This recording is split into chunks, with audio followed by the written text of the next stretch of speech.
Now I have to wait till I'm wired for sound.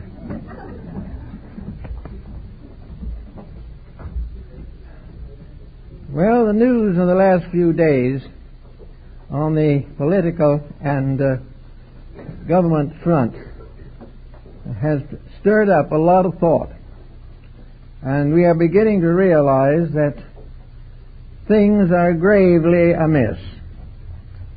And there seems to be no very clear solution as to how to correct the condition, because the condition at the moment involves nearly every aspect of mortal civilization in this country and in other parts of the world.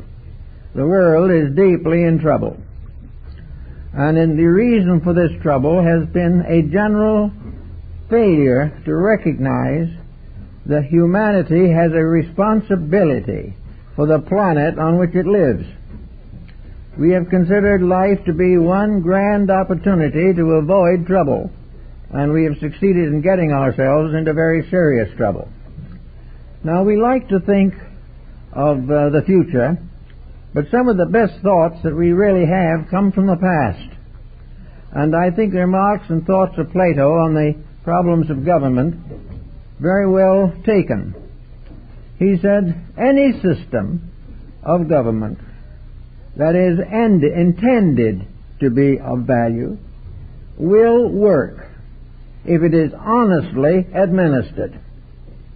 If the facts of life are kept clear, if the individual realizes that he is surrounded by honorable people trying to help him or trying to maintain the culture to which he belongs, things will go fairly well, whatever you call this system.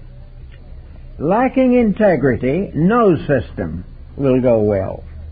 There is no possibility of making dishonesty a permanent virtue for the race. We are in a problem that we have to face. Now, one of the interesting thoughts that have come down to us from the past on this intriguing subject has been this simple statement: an individual is not born a citizen of his country because he happens to be physically born in that place. He is not a citizen by birth. He is a citizen by dedication. And in practically all of the religions of antiquity, and I think especially of the higher periods of Egyptian culture, the creation of citizenship was a rite and a ritual, usually performed when the young person was between 14 and 16 years old. He was committed by himself and was old enough to know what that commitment meant and how he was part of a larger collective pattern. When he was about 14, 15 years old, he or she, either one, had the child lock cut off their hair. Up to that time, they were regarded as innocent little children without sense enough to decide anything of importance. But when they reached about 15 or 16, they had to begin to think about the world in which they lived, their duty to it, what would do for them, and what they must do for it. Now, there was an elaborate ritual in connection with this type of recognition. The individual did not simply stand up and recite a constitution or a declaration of independence. He was tested mentally, morally, emotionally, physically, as to whether or not he had the stamina, the integrity, and the self-control appropriate to citizenship in a major world power. He had to proclaim his own citizenship and prove it. And he had to prove it by many different types of possibilities. Supposing he was trying to prove it today, he probably might be given a question such as, what is democracy? He wouldn't be asked to repeat the Constitution or pledge allegiance to the flag. He would be asked to show what he knows about a democratic system of life, how it can work, why it can work, and what can destroy it. He is expected to be, therefore, informed on the basic principles of government. Now this seems to be perhaps a rather exaggerated condition, but we are in an exaggerated crisis. Suppose we recognize the possibility of the graduation from high school could be the separation between the young and the mature. At the time of graduation from high school, the problem of establishing citizenship could be clearly defined. Now, a person would not have to declare citizenship simply because he was born in the country. He could live here, work, have a good job, and take care of his family, and never be a citizen, according to the ancient rules. These rules were for persons who wished to become important factors in the world in which they lived. Citizenship gave sharing in the responsibilities, duties, and problems of government. Up to that time, the individual could well live in freedom, could be considered a perfectly normal citizen, but he would not vote on any issue of any kind. He would not pass rules on laws or take part in litigations concerning the government. He would not have anything to do with taxes or income or expenses.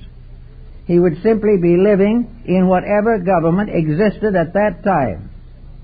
If he wished to become a conscious member of a government, then he had to take the necessary tests. Now, for us, we probably wouldn't ask him to have tattoo marks put on his face at great pain to himself. Nor would we ask him to run 100 yards or something over rough rocks to prove his stamina. What we would be more likely to do now would be to try to educate him for citizenship if he wants it. And this education should begin in the kindergarten. He should begin by learning how to get along with other children 6 or 7 years old. As he goes along, every year of his study would include at least one major field of government. He would be taught from the beginning how a country is governed. And if he lives in a democracy, he would learn from the beginning the principles of democracy, its dangers, its advantages, its disadvantages, and how he could become an active member in making a contribution to the improvement of the system which he had accepted as right. If the young person reached 16 with a thorough knowledge of the working of government, we have quite a different proposition than what we have now. We would recognize the importance of these values. We would also learn from the ancients, the Egyptians and the Greeks, that anyone who has attained citizenship and then performs corrupt actions is deprived of his citizenship. That he is no longer permitted to become a citizen of a country if he is in any way contributed to the corruption of that country. It is his necessity to keep on the right side of facts, of truth, and of principles. And a person without principles and without integrity could not pass the examination and test for citizenship. He has to have character endorsed by the community he lived in, guaranteed by the teachers who assisted his childhood, by his family, by the community government, and by the neighbors, that he was a person, or she was a person, of integrity, honesty, and honor, kind-hearted, well-intentioned, and sincerely willing to work for the common good. If this test could not be passed, no citizenship. And that citizenship then became an honor, not something to be used, abused, and deceived.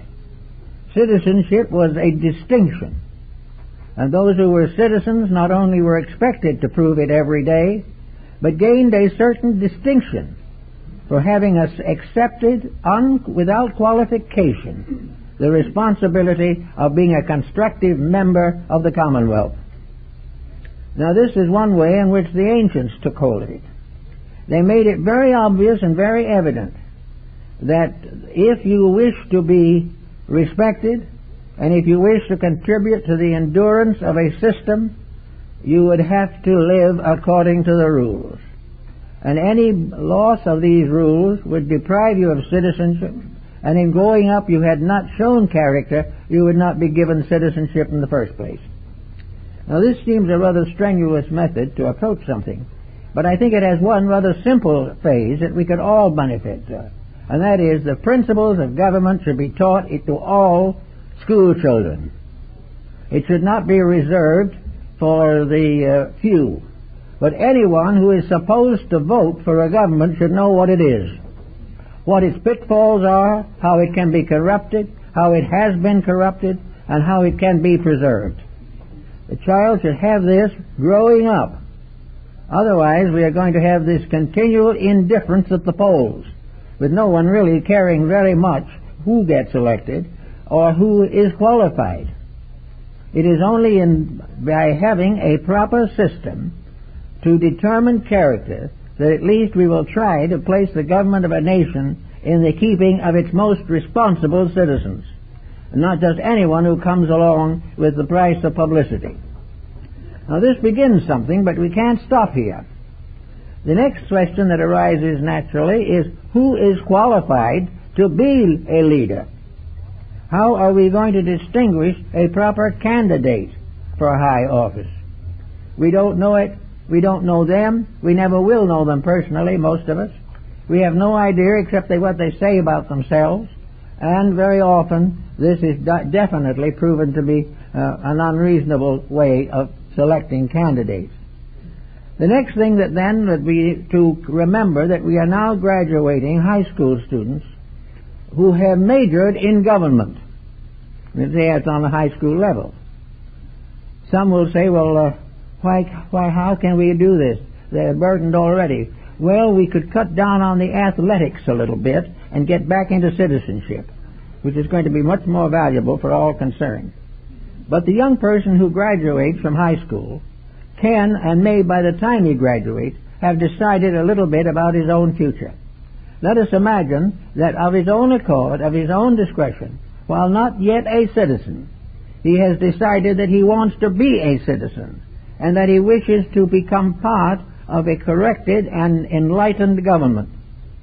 All right, the next thing is that we should be the proper higher educational facilities not only available to him, but within his means financially, and also within the understanding and conception that he has of life.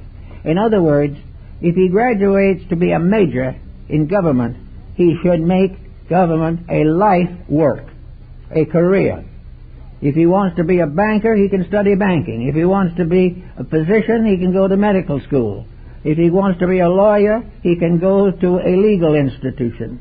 If he wants to be a member of a democratic government, he can go and take the necessary educational steps in a college or university of government.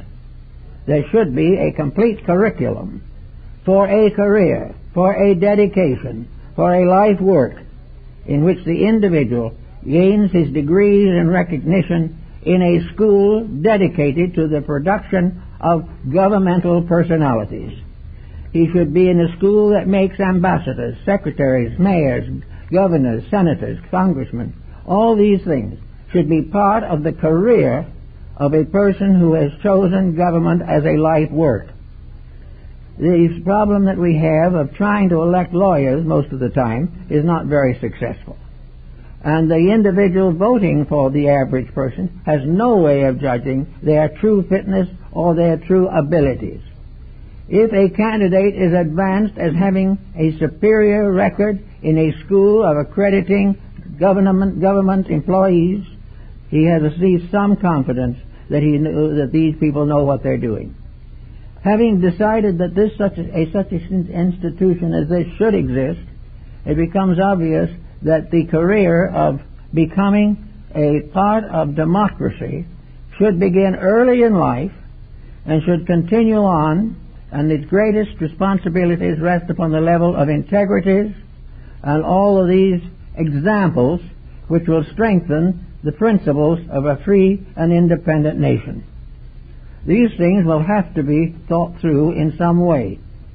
Now, if from out of this particular situation someone is graduated, he then can begin to recognize that government is financially not a political institution. Government is basically big business. It is an institution just exactly like any other powerful business organization.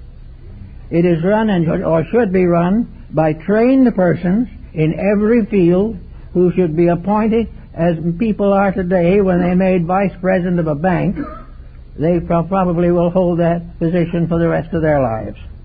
But they should be made to become part of the administration of government as a well-regulated business organization, capable of controlling and directing the resources of the country with sufficient backing and stamina and proper intelligent membership to prevent the exploitation of the public purse.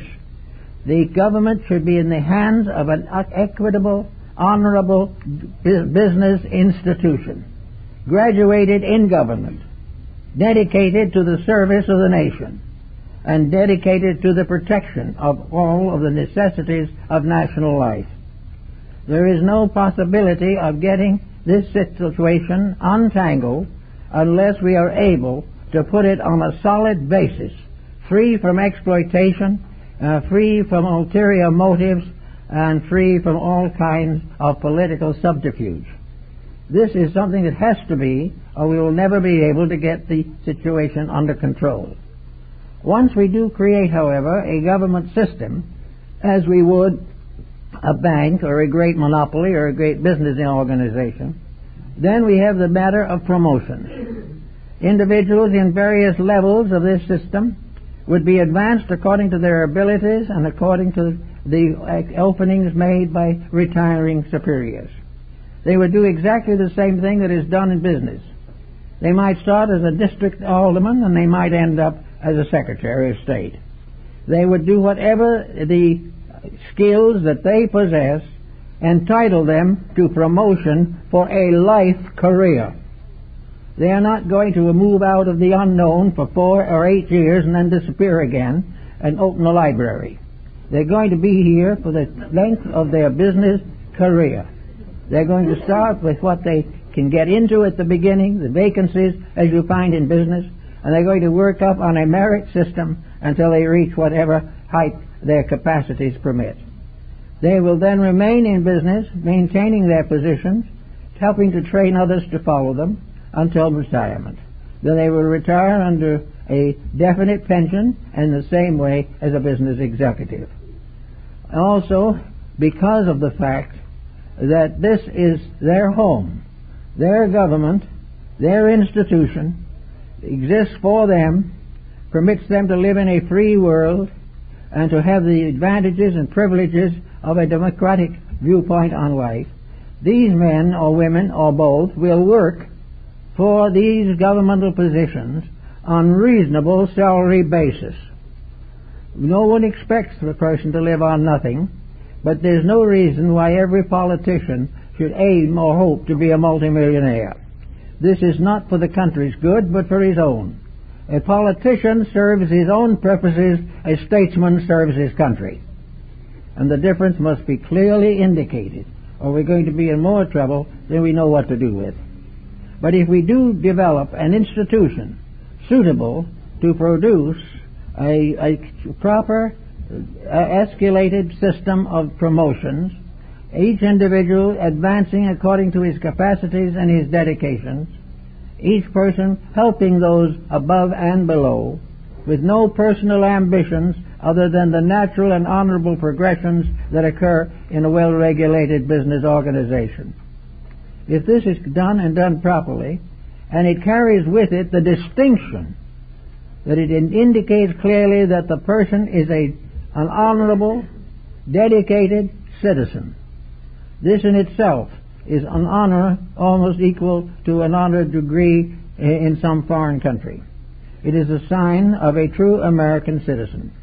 And this is the thing that we're going to have or do something with. Now this produces another situation. No country can today exist alone. We are part of a world of nations, some of them so small that they appears to be ridiculous, and some so vast it becomes completely unwieldy. But all of these countries have relationships with us, and we have relationships with them. And we are no longer able to afford a relationship with other countries sustained and supported by nuclear armament or by treaties that are broken as quickly as they are made. This whole situation calls for another step above what we have now. And that other and next higher step is the world nation. It is that all the nations of the earth, like all the states of a union, are brought together in one grand over pattern, a pattern in which all are part of a brotherhood, a part of a democracy, part of a commonwealth. Whatever they wish to control or do within their boundaries must also be ethical, and a nation can be thrown out as easily as a citizen can be cast out for delinquency. There should be a world government. There should be an independent head selected from the governments of the world. This individual should have been through all the steps of government. No politician, no one picked out of nowhere, no one previous college professor, newspaper editor, or legal light of some kind. Anyone occupying a serious position anywhere in the pattern must have grown up through a special training, a definite program of preparation for leadership.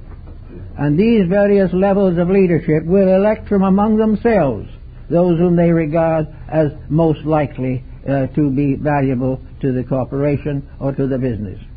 We will find out of that very shortly, that a large part of our corruption will completely cease. There is no need for us to constantly worry about this situation if we would for once in our lives finally decide that the best answer is honesty. This is something we're frightened to death might be true. And many of the things that we most cherish in our daily life come to us through shady meetings, which we shall have to learn to get over. Now we have another set of problems that be coming in on us. And the environmentalists are already hard at work on those. And that is what we are doing with the planet itself. One of the main things that we've got to learn here is that this planet is not big enough, strong enough, or powerful enough to permit it to be used constantly for competitive purposes. There is no room for competition in a small planet. We are a relatively small planet. We are also a poorly managed one, and we are one in which waste has become the order of life. We are here not for the benefit of the future, but for the gratification of the present. This planet cannot and will not go on the way it is. And the only way to get rid of the problems of the planet is to get an honest government. Because without that, the changes necessary in conduct and in business relationships and in interplanetary use of natural resources cannot be estimated. So we have a planet of very limited resources. I have mentioned on other occasions that this planet is like an alchemical bottle. It is a bottle, and it has only so much in it. And if this bottle is empty, there is no knowing what the future could be. We might suddenly realize that we are heading to join those dead moons that still circle here and there in space. We cannot exhaust the resources of the planet and survive. And the environmentalists can prove beyond any question that we are wasting these resources every day. And every day is therefore taking more than a day off of the life expectancy of the planet itself. We are not concerned with the projects which will preserve and protect the resources of the country. We are already faced with nuclear waste that we do not know what to do with.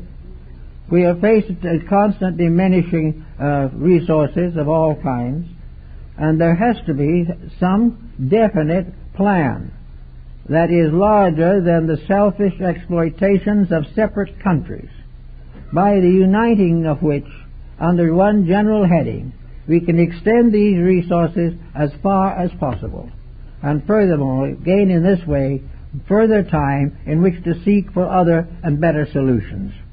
We are heading in an absolutely deathbed course at the moment. Every resource we have, except wood, practically cannot be replaced. We are constantly using up the life of the planet. We are corrupting the atmosphere, polluting the water. We are continuing the use of various nuclear products for which we have no understanding. We have no way of knowing what we are doing. The only rule of the whole thing is the rule of money. As long as profits are possible, tomorrow is of no consequence. But in the problem of government, we must have also the conservation of all natural resources. We must find ways of stretching commodities as far as possible. We must save and conserve much that we now waste every day. We must conserve replacements wherever possible, whereas today the sale is buy a new one. Everything is wasteful, because waste is profit. But the profit of business is the loss of the world, and we can hardly wait to see something change this before it is completely too late. Now, in the same general phase as this particular situation, we have the very serious and definitely dangerous factor of the pollution of atmospheres and of the misuse of the natural atomic resources of the planet. We are mining out of the planet its very life. We are doing what we might do if we gave a person a tremendous bloodletting, that we're trying desperately to get another transfusion into our industry from the planet. These transfusions are exhausting the planet, and we are beginning to see in scientific calculations the gradual increase of destructive factors, the breaking down of the resources of the planet, with the possibility that we will all end in a completely debilitated, dead planet. This is something we don't want to look forward to. It is quite possible that something can be done to assist many of these things, but we have got to begin to use common sense over profit, or we're going to be in trouble. One of our latest additions to the list of difficulties is now the computer. We are on the face of a great change which could be for the better, but is more likely to be for the worst. It is now possible, by means of a computer, for the complete control of the world to be ultimately vested in one or two persons. This is a very dangerous state of affairs, because it can ultimately end in a complete tyranny, the dictatorship of the past of Alexander and Napoleon and Hitler, actually achieved by means of a little instrument that sits on a table. Unless we use these various advancements with discretion, with discrimination, and with integrity, and we've got to go back to the public school again and get integrity back into the schoolroom where it belongs. We cannot cure the world's problem unless we can create generations of honest people. We cannot create generations of honest people while the rewards all go to the dishonest. And that competition is regarded as the life of trade. It is not the life of anything. It is the destroyer of everything that is important in human nature. So we finally go to the next step of the situation, and that is currency, money. This is a very delicate situation, but I think we can say probably that money is the primary root of all the other evils. Money or profit of some kind, wealth, is probably the dominating motivation behind cupidity and crime. There are other secondary motives, some of them pretty important, but wealth and profit are the things which are at the present time endangering the survival of all of us. We are living on a profit system. We are trying to live off the interest on our debts. We are striving desperately to create a stable currency in a world in which the only enduring value is moral value, and we don't have that. Therefore, money is a misery and a misfortune unless integrity administers it. And we come right back again to the problems of integrity. These are the problems which include nuclear warfare, include all forms of competition and monopoly, all kinds of rebellions, revolutions, and anarchies. The problem, therefore, goes right back to the fact that we cannot live together in a complicated civilization without proper training, understanding, and dedication. Without these things, it is not going to be solved. And if it is much longer unsolved, we will have nothing to solve it with. It is really very, very serious at this time to bear up that the coming generation that must go into the new century must go in with a different basic concept of life. We've got to train young people not to continue to make our mistakes, but at least make some original ones of their own. We cannot keep on passing on the mistakes of the past to an unborn generation and expect anything to survive. So we go back to the problem of education, of integrity, and also the problem of preparing for a new century. We will find that nearly all of the corruptions of our generations, social corruptions, narcotics, things of this nature, all are arising from a desperate depression, a loss of hope, a loss of conviction of anything, a loss of belief in any integrity. A simple problem is be as comfortable as you can in a miserable situation. Do what you want to as long as you can, because pretty soon you won't be able to do anything. Well, this is no kind of a foundation upon which to build a new generation, a new civilization, or a new world culture. We've got to clean house in the years that remain. And the only place we can do it is to start, certainly, with the public school system. We can start by immediately incorporating into the schooling ethics, morality, and integrity. We have allowed moral values to decline. We have allowed the teachings of the great minds of the past to be ignored or corrupted or misinterpreted. We have tried desperately to be a materialistic generation and have failed utterly, because materialism is itself a dismal failure. Therefore, it is very, very necessary, if we want to go into the next century, to get to work now to clean house as much as we can. Now, in doing so, there are certain personal things that we can do if we want to. They may not at the moment seem terribly helpful, but if individuals come in sufficient number, they can change the course of destiny. The individual can try in every way possible to clean his own house, to make sure that his own relationships with life have integrity. He can modify his desires to keep track of the availability resources that he has. He can keep out of debt. He can escape the pressures of luxury. He can avoid entertainment that will corrupt him and his children. He can begin to be an honest person himself in those little things which can make up a great decision in the long run. One of the things that must be done is to strengthen the homes of the American people. When the home goes, we're gone, and it is weakening seriously. Confucius was the author of the famous statement, "As goes the family, so goes the nation, and as so goes the nation, so goes the world." We are losing the sense of family. We are losing loyalties. We are losing mutual consideration and support. We are emphasizing the desirability of infinite individualism. Each person wishes to do exactly as he pleases.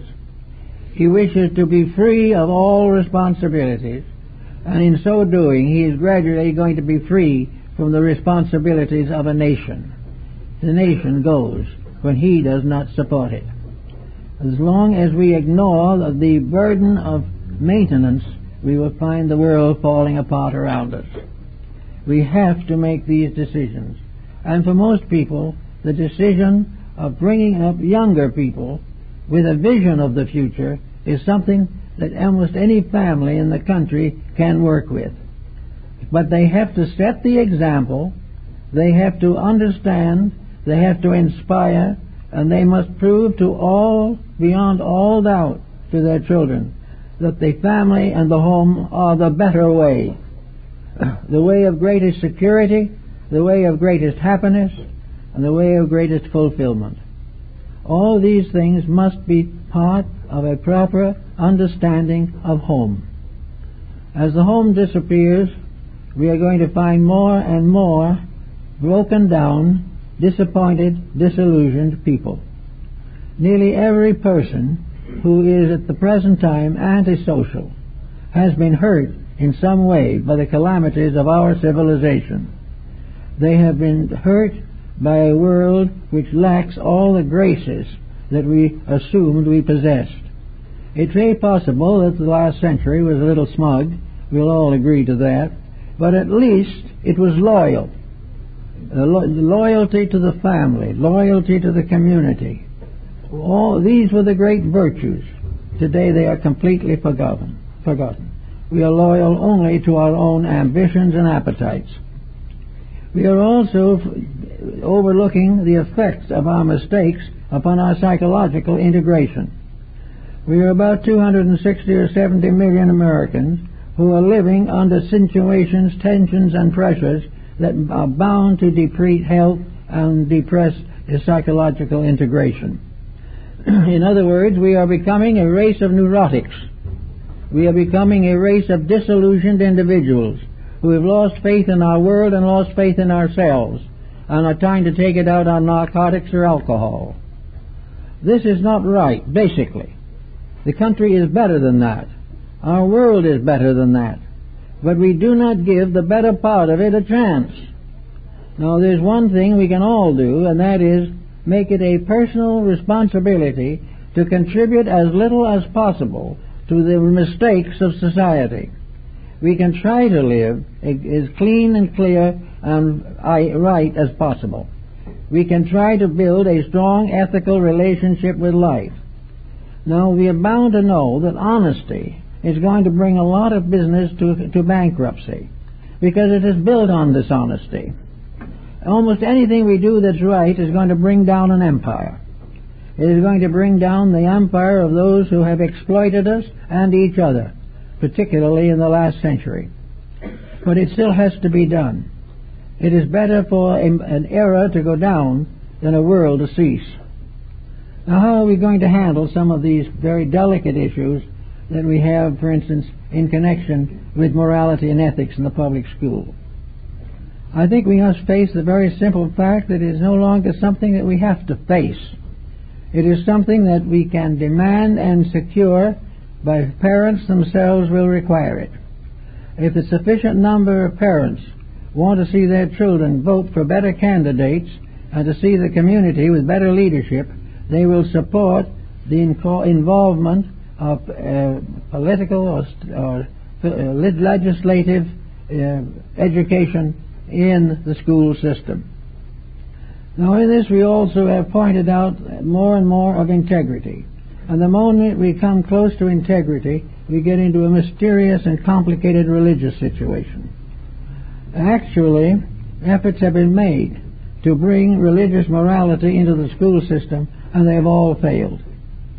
Now, they have failed probably because of the fact that it is already an obvious fact that religion is an economic debit. The religious individual is not going to do the things that the non-religious person will endure. We are willing to be corrupted unless our religion is strong enough to straighten us out. Now, religion must be involved in this in some way, but it does not have to be involved theologically. We have some remarks and thoughts concerning religion which we're saving for the next lecture of this series, which will be the last of this. But we are concerned with what we might term ethics, a philosophy of ethics. Ethics has been taught to the world since the dawn of time. Every nation has had its ethical structures. Every nation has wandered away from its ethics and fallen. Every nation of the past, no matter how strong it was, has failed and died from internal corruption.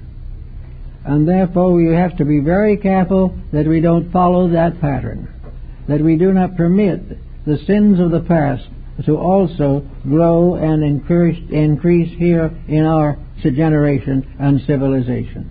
We have got to start in with something that can be accepted as basic integrity. And the most precious and useful area in which this should be done is among the young. Young people have got to be brought around a little bit, at least, to the recognition of the responsibilities of citizenship. I think this can be done. I think a new patriotism can be strengthened by letting these young people realize that they're working on a job that is of vital importance. They're not merely gathering around to have meetings and talk about something, or to memorize something like the Constitution. They are to be gathered to do things, to make achievements, to accomplish something, and to prepare themselves to become citizens of this country. Therefore, if young people had the choice of earning citizenship by doing it right, we'd find probably a very large group of young people who will move in that direction. Young people want to be important. They want to be admired. They want to be regarded as very valuable parts of the community. And give them a job that is worthwhile, let them do it and reward them for it by the recognition they hope for. Could very well start us off on an entirely new basis of relationships with each other, our nation, and our world. I would say that the most important thing we can do at this time is to get into circulation as much literature as we can, dealing with the importance of a new standard of citizenship, a citizenship which is of importance and is reserved for those who have earned it. And Albert Churchward, in his rather important work on Signs and Symbols of Primordial Man, emphasizes this system in connection with Central African native tribes. We find it in the Southwest, in the American Indian civilization.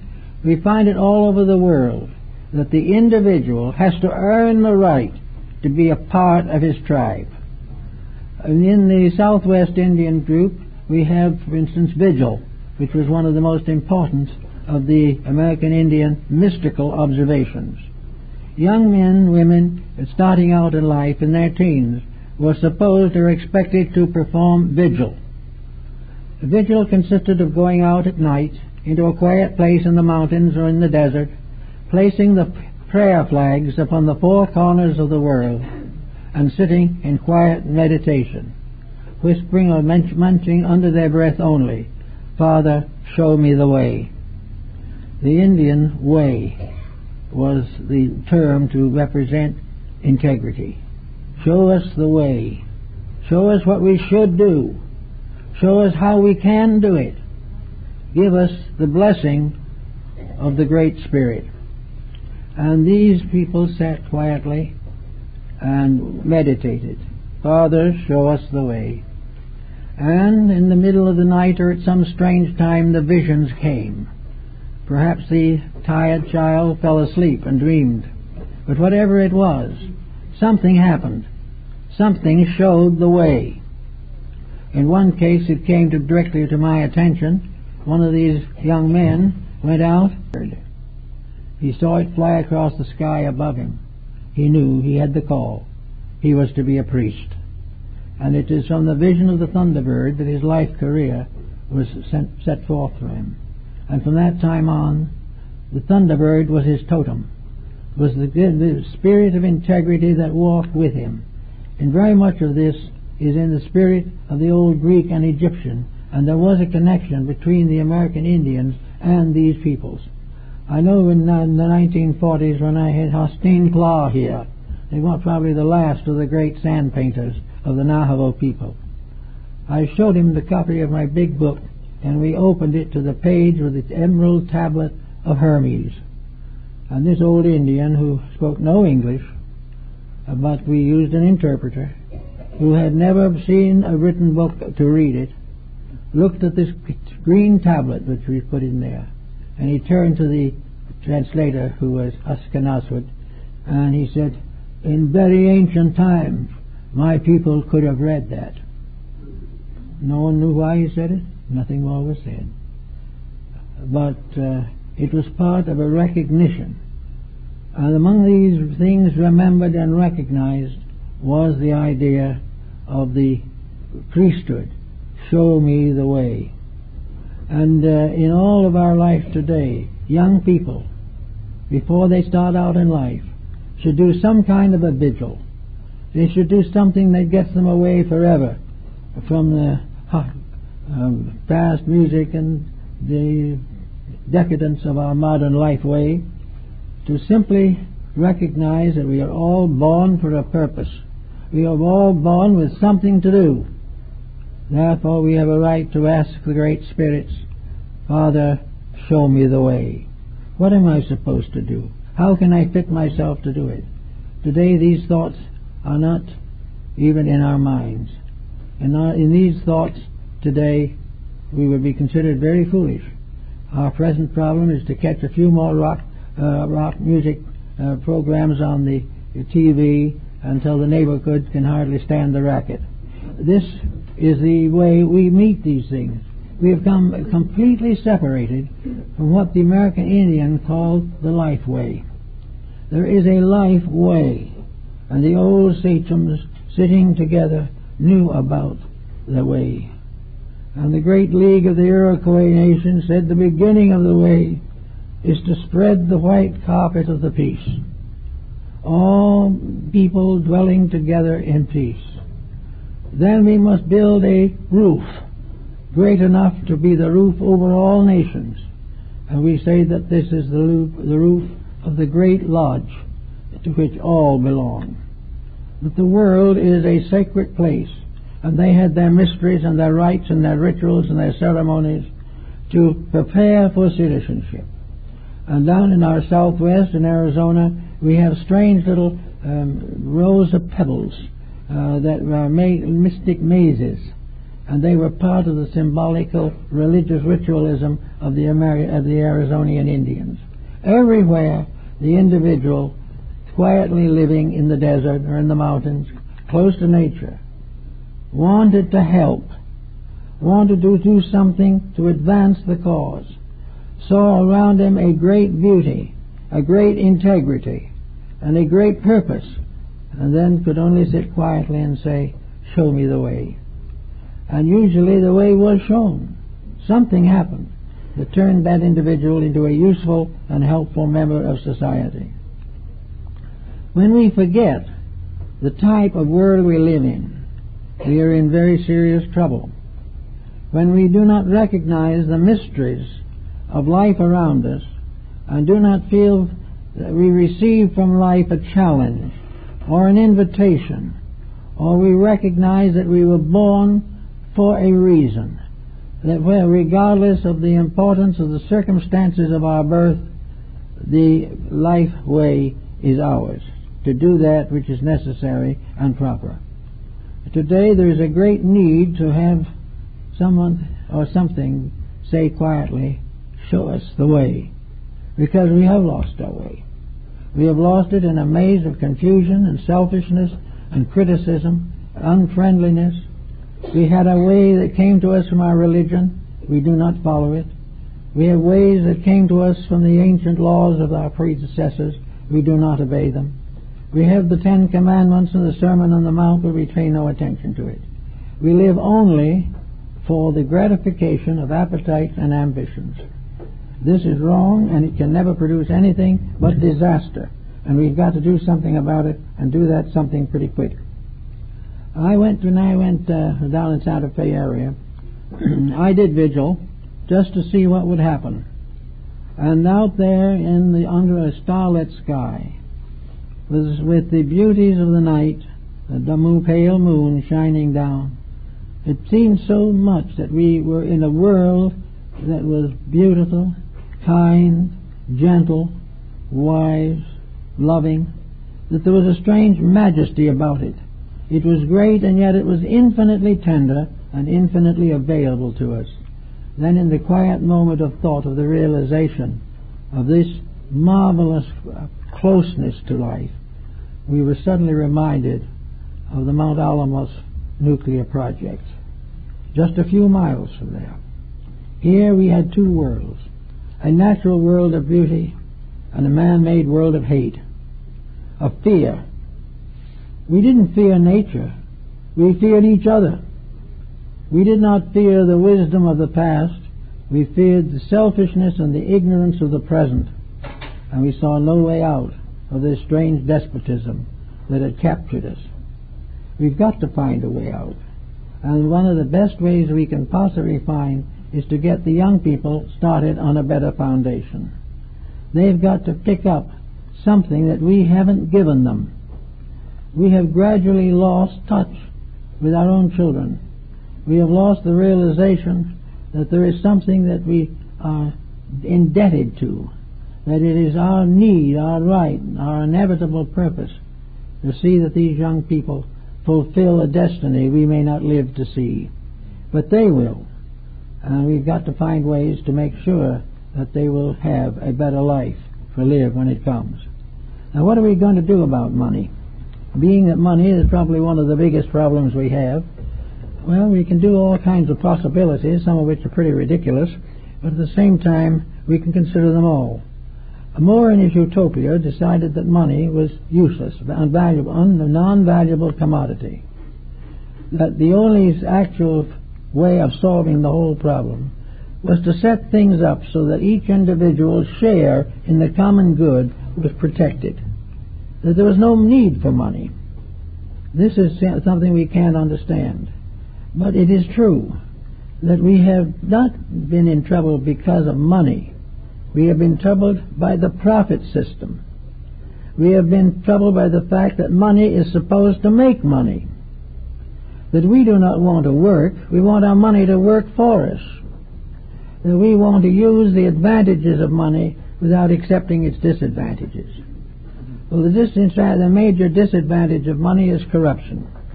And it has never existed where it has not been corrupted. It is therefore necessary to think of how to get the lure of wealth and the temptation of wealth out of the human pattern before it destroys us all. We ought to know, being just simply human, that when we go from here we can't take the money with us. And very often we don't know what to do with it when we do leave it, and the heirs we leave it to simply squander or dissipate it. So the whole thing is very secondary. Sometime we're going to have to decide for ourselves whether it is better to live comfortably and securely here or leave a fortune to be wasted by our descendants. And this fortune, incidentally, apt to destroy them morally and ethically as it has destroyed us to accumulate it. So that the whole theory of wealth is one of the enemies. It is something that we have come to consider to be suitable to be achieved by any individual regardless of means, honest or dishonest. And the only punishment is to be caught. If we are not caught, we can be dishonest for the whole of our lifetime. Now, this business of money has always been a sore point in the study of human life, because it has always resulted in the veneration of the wealthy, the veneration of those who are supported by wealth. The extravagances of these people not only became the basis of our veneration for the people, but ultimately our rebellion and revolution against these people. Money is one of the problems that needs to be reconstructed thoroughly in a human society. We need some type of a medium or recognition that is not controlled by money. Probably one of the simplest answers to the whole thing is the recognition that there is no way of buying or selling the planet or anything on it. That this so-called selling is simply at most a minor mortgage. That we cannot hope ever to own the things that we are paying for. They will either be broken and destroyed, or they will return to their original owners. Therefore, money as such is a convenience, something to shake in your pocket, but not something to build a philosophy of life on. A philosophy of life must be built on something that cannot be corroded by profit. And one of the things that we can do is to take the profit out of the money and make it something that is entirely what it is intended to be, a medium of change. One of the simple ways of accomplishing this, but it will be very painful, is simply to stop forever the profit system on investment. That you cannot make money by simply letting somebody else borrow yours. That these types of things become the basis of inevitable corruption. That the answer is that under a well-regulated system, the money factor is not necessary. There is no need for money in Moorish utopia, yet it was supposed to be a country the size of France with many thousand people. It was not necessary to have money, because everything that was necessary belonged to the people in the beginning. Everything we need for proper life is ours. Everything we need for waste will be condemned. Everything that we gain by taking from someone else who cannot afford to lose it will no longer function as a factor. We can all have everything that is necessary to our survival and a moderate income without the vast financing system that we have now. Why do we have to have great taxes? Well, one thing is for munitions and armament. Once we start hating each other, there goes that part of the investment. And when we hate each other, what do? Waste more natural resources and hasten the time when the whole planet will be barren. So we do not need these types of things. We do not need the great monopolies that arise. The $50 and $100 billion takeovers are quite unnecessary. We were just as happy in the long run with a country store and an old-fashioned friend who was a farmer. We do not need all these things. Everything that we need is available to us if we do our share of the labor of production. We must do it and be all properly employed, helping to maintain the integrities of each other, the necessities of each other, the services that are required by each other. This problem of thousands of dollars for an operation, millions of dollars for a lawsuit, all these things are based upon an entirely false way of life. And if we keep on nursing it, we're going to have nothing at all in the end but a dead planet. Because we are slowly taking the life out of it to pay the bills we should never have made in the first place. All these things bring us another problem. How about building back where we can natural resources that have been wasted or squandered? Can we plant more trees? We're trying to. Can we do various ways of conserving the resources that we have? Can we stop creating luxuries that we can't afford and all this type of thing? Now, nature steps in and gives us some very useful information. We must be able to see it because it's right outside our window. One of the things we notice is that it's gradually reaching a point where all this motivation of vehicle travel is obsolete. We can't travel by any system we know today. Everything in a few years will be completely stopped by congestion and the constant flowing of these cars and things into the markets where there's no place to drive them after you get them. This is a serious problem. There are places in the world now where it takes 2 hours to go 10 blocks. Pretty soon it'll take 4 hours to go 10 blocks.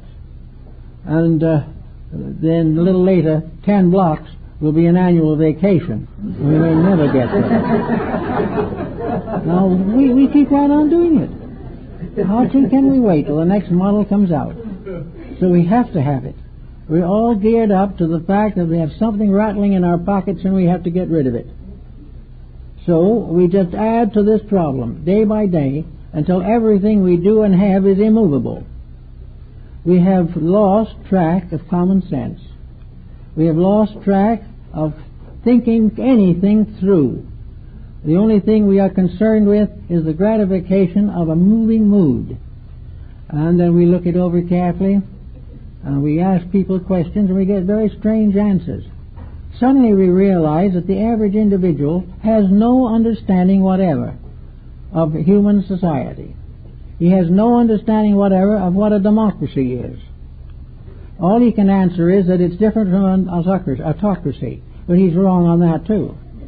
It can be just as autocratic as any other form of government. We do not like royalty, but we tolerate dictators.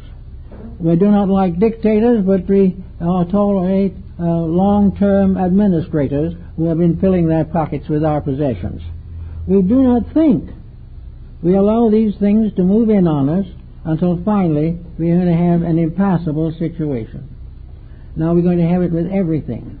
The entertainment field is corrupted beyond words for money. Half the books that are published are not fit to read. They're printed because the worse they are, the better they sell. We also know that in the course of time, the cost of every service that we need is going to be higher than it is today, and the service will be poorer. All these things nobody pays any attention to. But there are ways in which each of us can tighten up a little bit. And if enough people tighten up, major changes can and will take place. We have now a really powerful move on the part of environmentalists who are going to get into the act very shortly. I see by a newspaper clipping that the National Geographic magazine, in its next issue, is going to show a crystal earth on its cover, shattered by a bullet. Now this sounds as though they mean something. This is the result of being gradually fed up with things that are wrong and should never have occurred. They have occurred. Now we've got to get out of it before it gets us. It means we're going to have to do for ourselves what we have refused to accept from anybody else, and that is self-discipline. The laws of antiquity were administered to a society that believed in laws. Those laws today are being administered to a society that does not believe in laws. Therefore, it's going to have the law without the believing.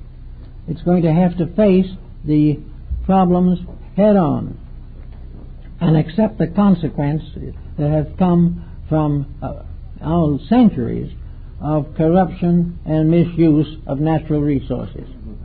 We have to do these things. We want to get into the 21st century.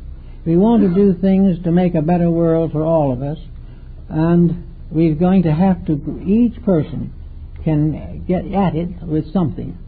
If we get at it with children, it will help. If the school won't do it, we may have to. But the school will do it if enough parents want it. But to make parents want it, they've got to realize that they're suffering for lack of it, whether they realize it or not. And the average family has children today that are problems. And they will get to be bigger problems unless parents solve the problems with the children. We're going to have to work together to put the world together again and realize that the material which can save it is the material in our own souls.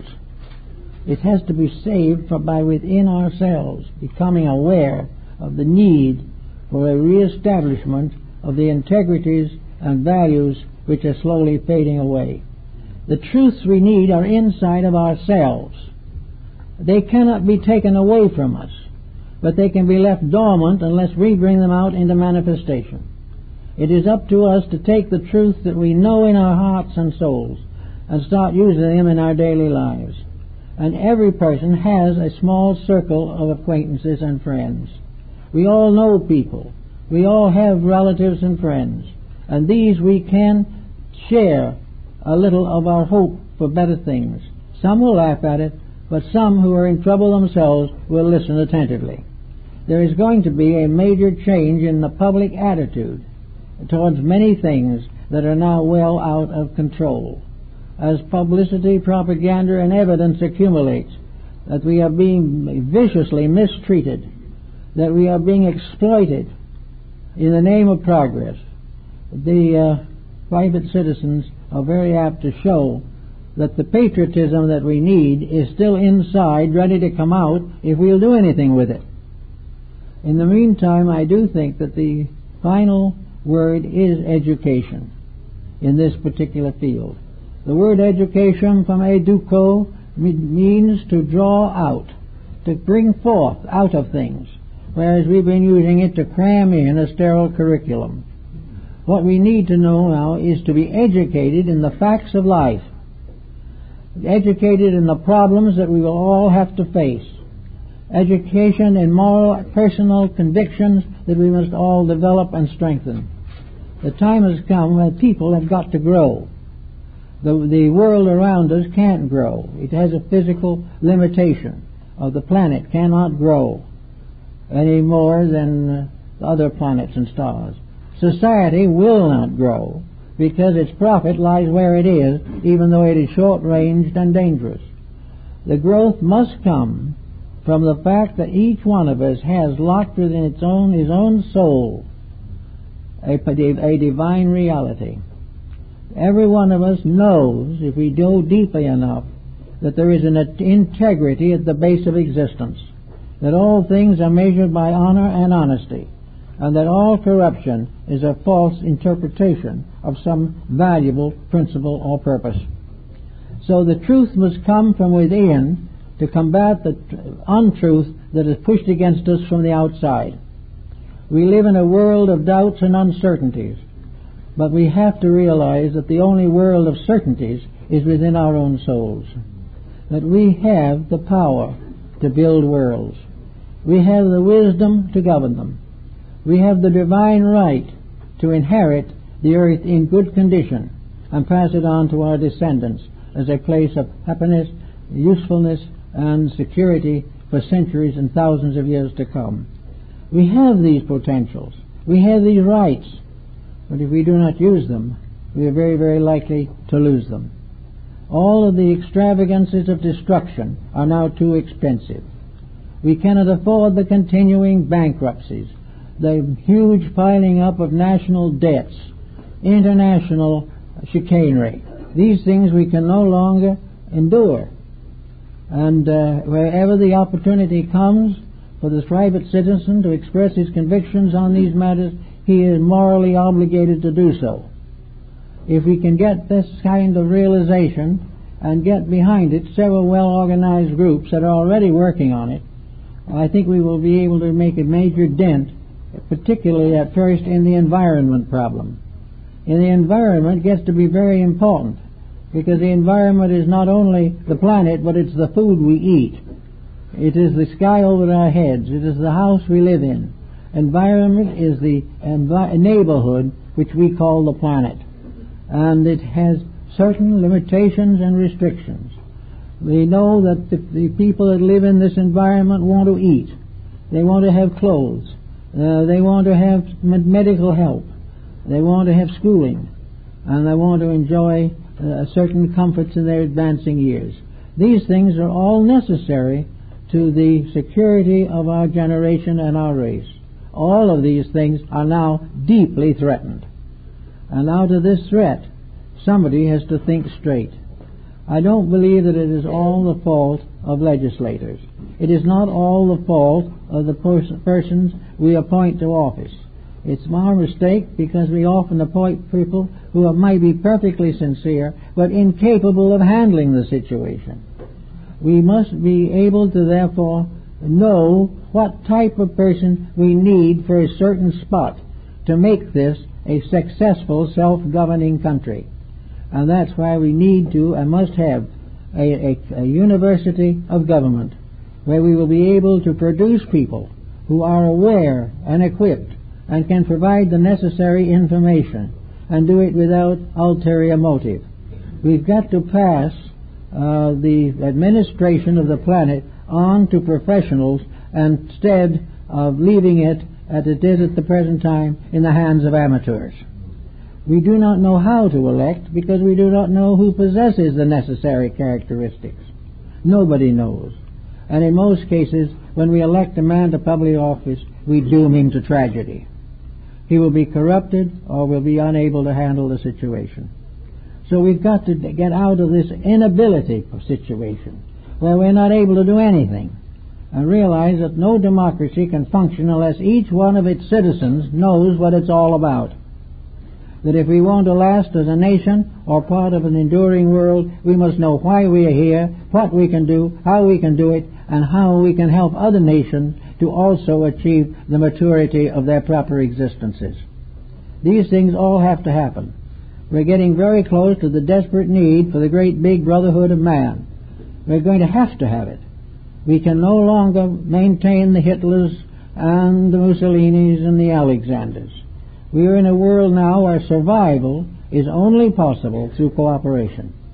And in personal and family life, survival is only possible by the neighborhood cooperating, by the family cooperating with its own members, and by all in turn working together in the light of what they know to help to bring about the good things that they need and what we all need, and most of all, perhaps, that in every family the training of children should be the most important single consideration, an importance which we cannot overestimate.